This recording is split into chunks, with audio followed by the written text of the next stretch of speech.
Welcome to the African Campfire Stories podcast. This podcast is dedicated to covering African history stories and events. To create this podcast, we have to read through a lot of facts and details. Should you pick up anything we get wrong, or should something we say offend you, or if you just want to reach us, please use our social media pages and our website. Search for African Campfire Stories on Twitter, Instagram, and Facebook. Our website is www.africancampfirestories.com. Podcast episodes and articles on African history are available on our website. This podcast is now available on YouTube, Spotify, Google Podcasts, Stitcher, Player.fm, and SoundCloud. Just go to any of these platforms and search for African Campfire Stories podcast. When creating our podcast episodes, we use works from historians and other writers as our sources. Much thanks to these men and women. Please note that today's episode is the first of a few episodes we are doing as a mini-series specifically for the month of December. We are going to call these few episodes Christmas and Hanukkah Special. Our end goal with this December mini-series is to arrive at a point where we discuss how Christianity first arrived in Africa and how it managed to spread across Africa. Please do stick around for an explanation of why we are doing this particular mini-series now. The explanation will also hopefully assuage any questions you might have about when we will cover the other religions that are practiced in Africa, including the other large religion in Africa, Islam. After December is over, we are going back to our normal programming with the two series we are currently running, that is the Cold War Porns series and the Xenophobia and Hatred series, and also our normal special episodes. The episodes for this December mini-series and our normal series are available on our website. Without much further ado, here is today's episode. This is Christmas and Hanukkah Special Episode 1, Introduction. Before we go into today's episode, we have to say a few things. First of all, this December holiday mini-series we are embarking on with today's episode is really the first time in the 4 months of the existence of this podcast that we feel like we are going into an extremely sensitive area. That area is religion. History is a very sensitive topic. Because of that, we stated on the very first episode of the African Campfire Stories podcast that we will seek to be fair, unbiased, and objective. Since that first episode, we have again and again restated those very important values of this podcast. We have created and released over 18 episodes so far, and we have written many articles on our website and on our social media pages. We would like to believe that all the content we've created so far is balanced and not biased. And in this manner, we aim to continue running this podcast. History is sensitive enough, but we don't know of any other human activity or endeavor in modern times that is more sensitive than religion. So what we're about to do, mixing history and religion, is something we've been dreading for a while now. We're saying that we've been dreading this moment for a while because from the time we first conceived the idea of doing an African history podcast in 2018 was always to cover the history of Africa in its entirety. And covering African history in its entirety means that at some stage we have to cover the history of the major religions in Africa. And those religions are Christianity and Islam. We will cover the smaller native religions as well in the future, by the way. As for the two major religions, neither was created in Africa per se. So, we knew that when the time came to cover them, we would have to deal with historical questions such as how these religions came about, how they spread, and how they arrived in Africa and how they got to be so entrenched in the continent. The time to cover Christianity and Islam was bound to come for us, and it seems to have come earlier than expected. We always knew, however, that when it came to doing the history of Christianity and Islam, we would have to do one of them first. This means that we would have to answer for why we chose to do whichever one we decided to do first. So why are we doing Christianity first? December is the time when all across the world, the Christmas holiday is being celebrated. We are aware that the Christmas holiday is in the modern world essentially a Christian holiday, and that there are a lot of people who are not Christians. So, for the people who might feel offended that we would take time off from our normal programming to do Christianity-related history, we understand. But know this for sure, we shall do Islam when one of their big holidays comes around. we should be clear about one thing. Even though Christmas is only on one day in December, the entire month is treated like it's Christmas. Our Muslim, Hindu, Jewish friends and others always complain about how this whole month makes them feel left out.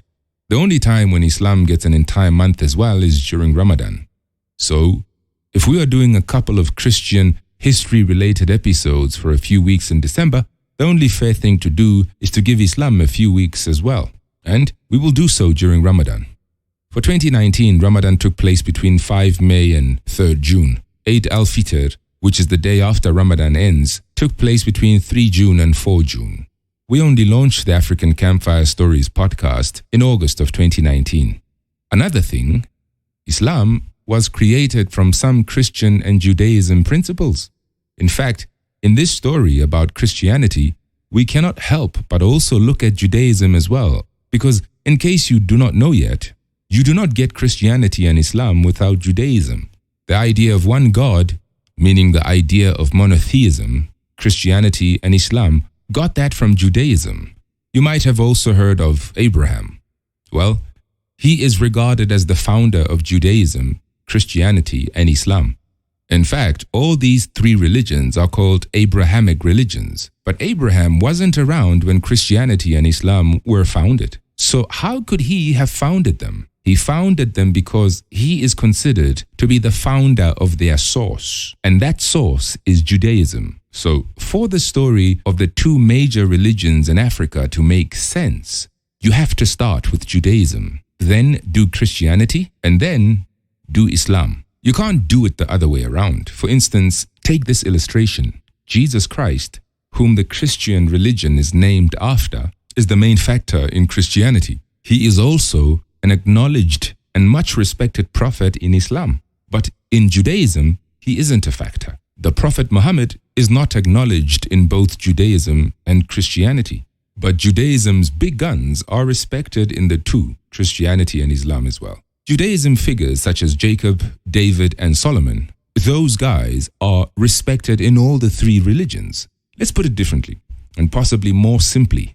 The First Testament of the Bible is a Judaism creation, but both Christianity and Islam respect and acknowledge it. However, Judaism doesn't acknowledge neither the Christian Second Testament of the Bible, nor does it acknowledge the Quran of Islam.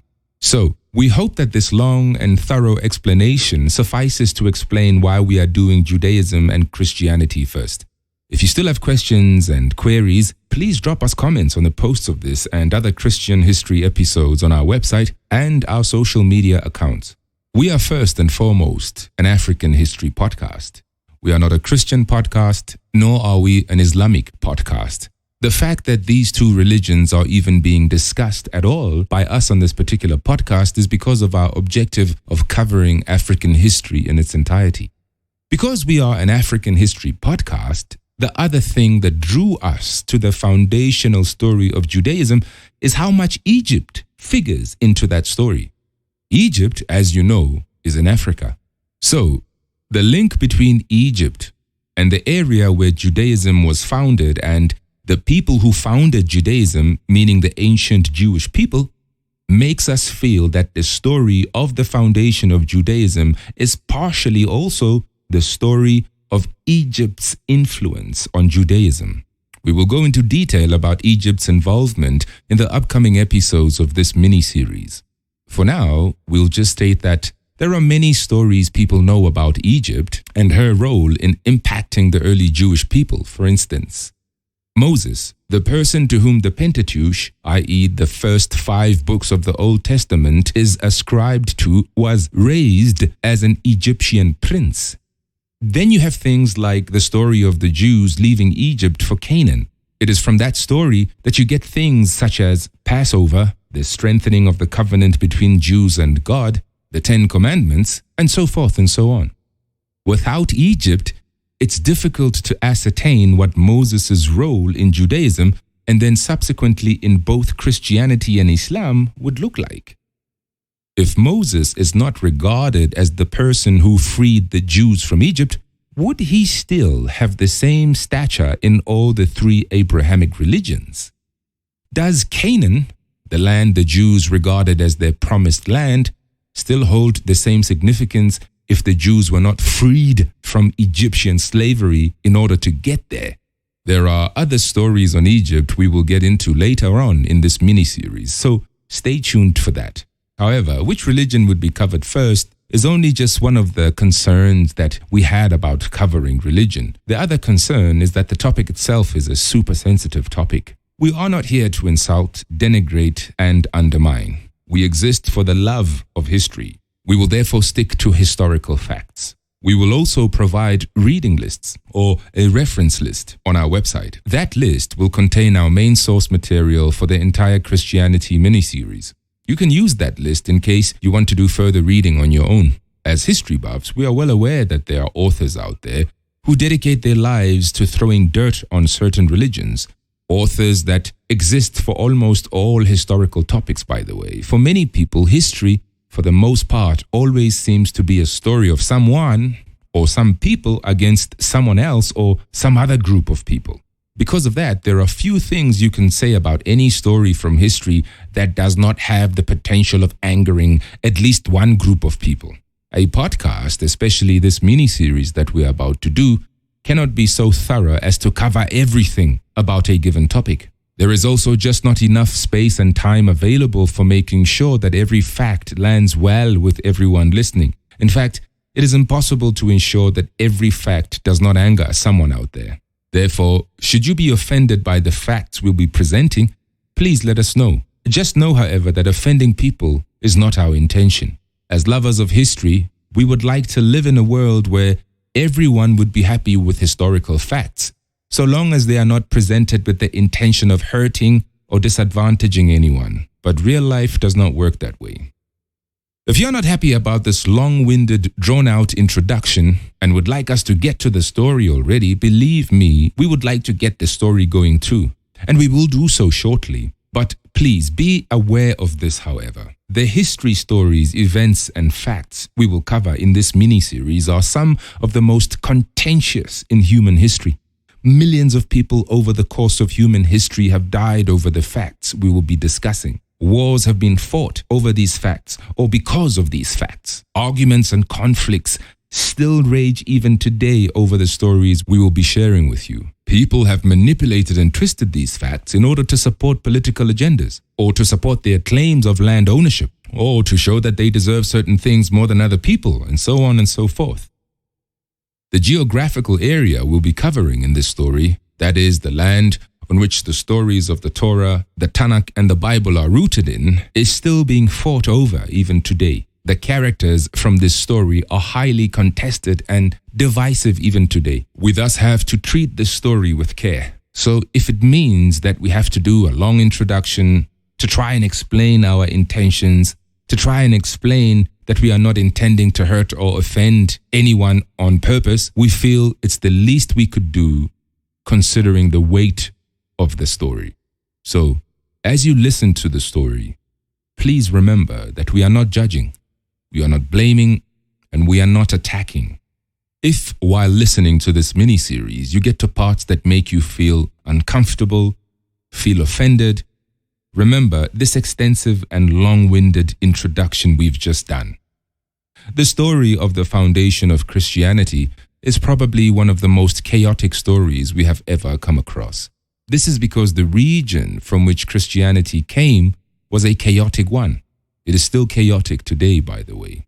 The period during which Christianity was being created was just a crazy time, to put it mildly. And if you think that we are trying to be funny, stick around. What makes the creation of Christianity seem so chaotic is probably because the creation of its predecessor, Judaism, is even more chaotic. You would think that events happening in such a confined and small area would be self-contained, logical, and maybe even more organized. Because the events were occurring to and among people who long before the era we will cover had invented writing, you would think that that would mean we would have clear and straightforward records of what went on. But that is not the case. This extremely small area where Judaism and then later on Christianity was created might as well have been an entire continent, because the scope of the events, the nations, the peoples involved is so huge. As for the historical records, many of the events, even the ones that made the history books, are just shrouded in a mystical cloud. The issue of the historical records is even more confusing when we tell you that there are many writings about the events. But because of the type of some of the books involved, which are in their nature and purpose books meant for spiritual purposes, you are bound to be unclear about what was going on sometimes. For instance, even though many historians agree that the events in the book of Isiah actually happened, the things that that book says are still being debated even to this day. Because some of those things are not clear, you have had centuries of a situation where Isaiah's prophecy to King Ahaz, for example, the prophecy about the birth of a son named Emmanuel, has been interpreted by Christians and Judaism to mean two different things. For Judaism, the prophecy was about the saving of the Jews from the Assyrian Empire, which at that very time was threatening to destroy the country of Judah. For Christians, this prophecy was about the coming of Jesus Christ many centuries later. Yet, because of the nature of the books at hand, which basically are holy books, you can arrive at those two different conclusions based on two different interpretations or enlightenment or revelation. Let us give you an example. Books on Frederick the Great or Shaka Zulu or Alexander the Great are not considered holy. So, during a tough time, if someone in those kind of books says, for instance, I hope for the king to have a son that can lead us to win against our enemies, what are the chances that historians will spend centuries debating about what was being meant by that statement? See what I mean?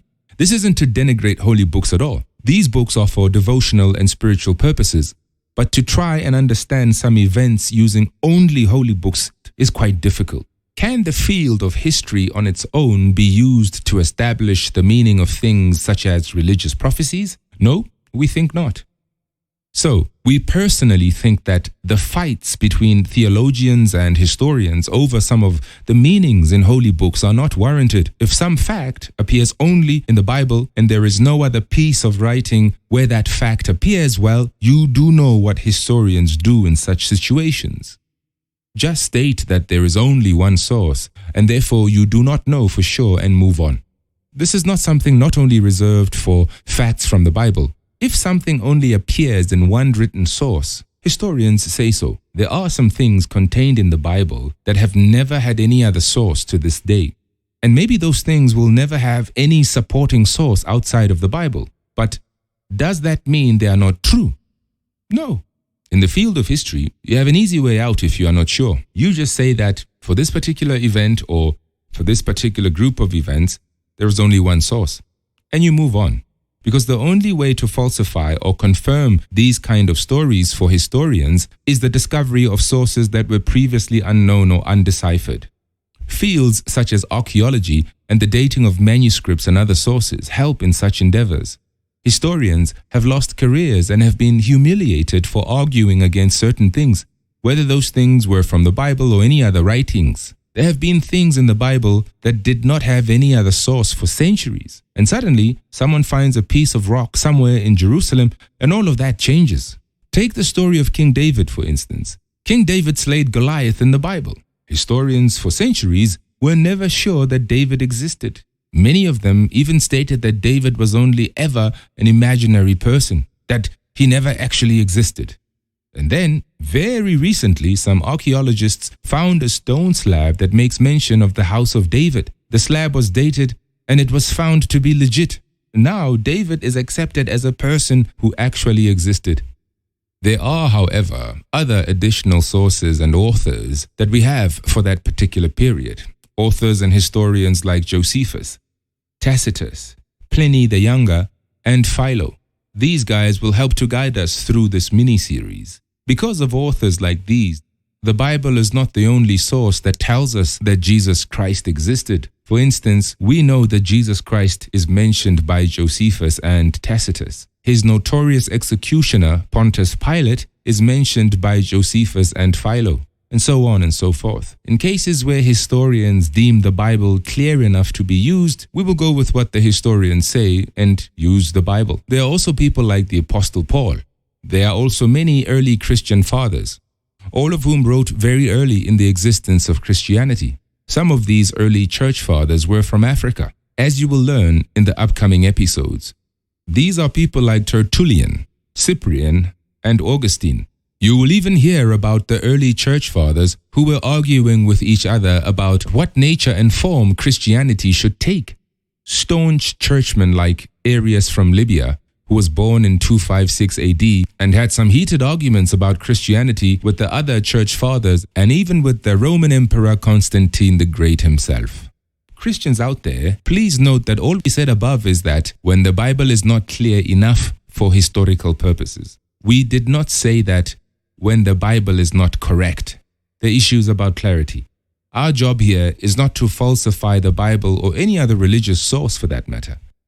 As for the geographical area where this story took place, the area we will talk about as the birthplace of Judaism and Christianity is situated between the southeastern portion of the Mediterranean Sea and the Jordan River. We will provide a map or maps to help show where this story actually occurs. It is an area that's about 100 miles by 150 miles. That's super small, folks. However, this very small area is probably the most notorious the world has ever seen. At various times and for various reasons, and even for various agendas, this area has been called by different names. Canaan, Judah, Judea, Israel, Palestine, the Holy Land, the Promised Land.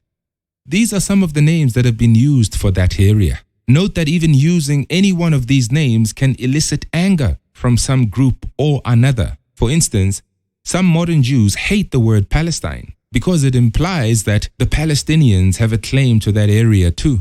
Even more surprising to some people is that some Jews even argue that there is no such thing as a Palestinian. Many Arabs hate the names Israel, Judea, and Judah because by implication those names exclude the fact that Palestinians also reside in that area. They hate Promised Land even more because this implies that God promised the land only to the Jews.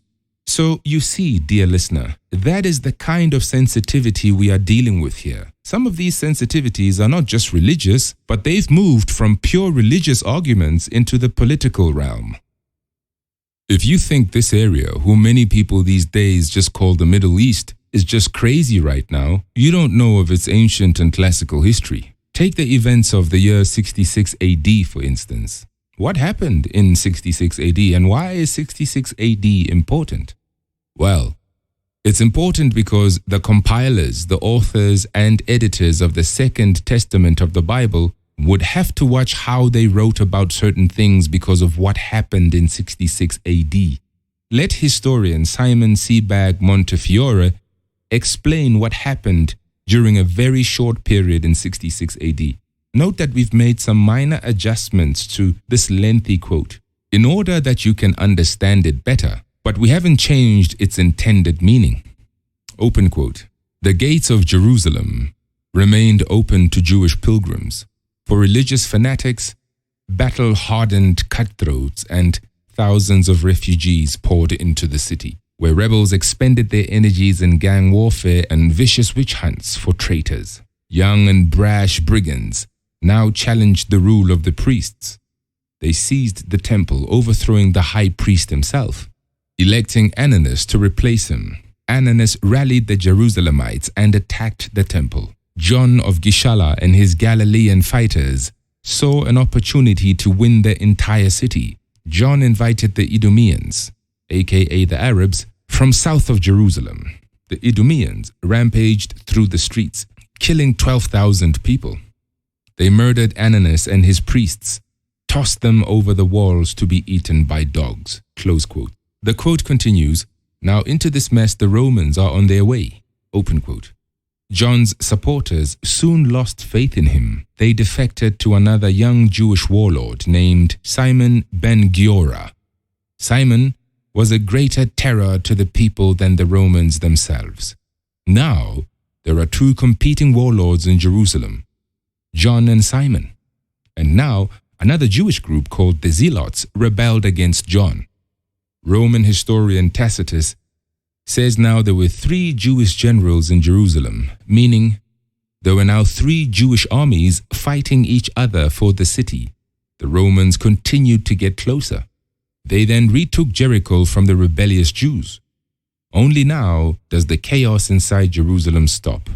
The 3 armies band together and tried to make the city defensible against the approaching Romans. Close quote. This quote covers events that occurred at the time of the beginning of the Jewish-Roman War of 66 AD to 70 AD. We can also quote events from 801 BC, from 732 BC, from 727 BC, and so on and so forth. All events that make the quote above seem like child's play. But let us analyze this long quote. In case you might not understand what is going on there, there are some things you know from this quote. Things like Jerusalem, things like the Jews, things like the Arabs, things like the Romans. You also might have heard the Temple of Jerusalem. The temple was a very big deal to the Jews. In both the First Testament and the Second Testament of the Bible, you get to understand that you cannot mess with the temple. Yet, in this quote, Jews are killing temple priests. Jewish street mobs are deposing and appointing the high priest willy-nilly. The appointment of the high priest of the temple was a serious affair, not something that street mobs could do. So, this should tell you that not all Jewish people felt the same way about the state of their religion at that time. In the upcoming episodes, you will get to hear that there were many competing sects and counter-sects of Judaism. You will get to understand why that was so. You will also learn that even Christianity itself was at its inception just yet another sect of Judaism amongst very many. Jerusalem is the holiest city in Judaism and Christianity. It's also the 3rd holiest city in Islam. Like with most of the story to do with the creation of Judaism, there are some key themes that seem to be always present. We chose the long quote above because it contains those themes.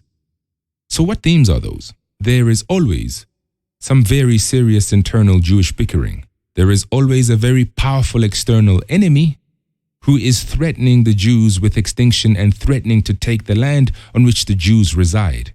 There are always outsiders. And not all these outsiders are hated by all the Jews. Some of the outsiders are brought in by some of the Jews themselves.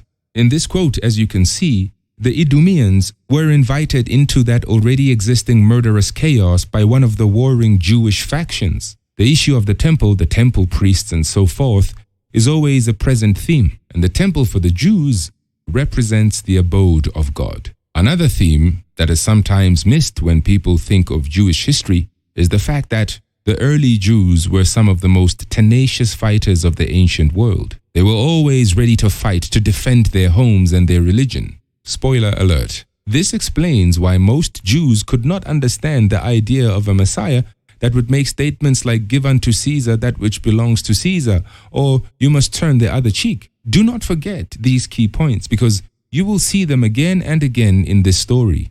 And after you've seen them plenty enough, you will understand why Judaism is the way it is. You'll understand why, for instance, there was a loud call from the Jews for the Messiah. And you will also understand why the Jews, when Jesus Christ finally came, did not think he was the Messiah. You will understand why the early Christians who came from Judaism had to distance themselves from Judaism. One can argue that the tenets of Judaism are God, land, and people. Judaism thus comes from the interaction of the politics of the land with the worship of God, and lastly also the interaction of those two concepts with the covenant between the Jewish people and God. All of this unfolds in the upcoming episodes of this mini-series. We will have to stop here for today.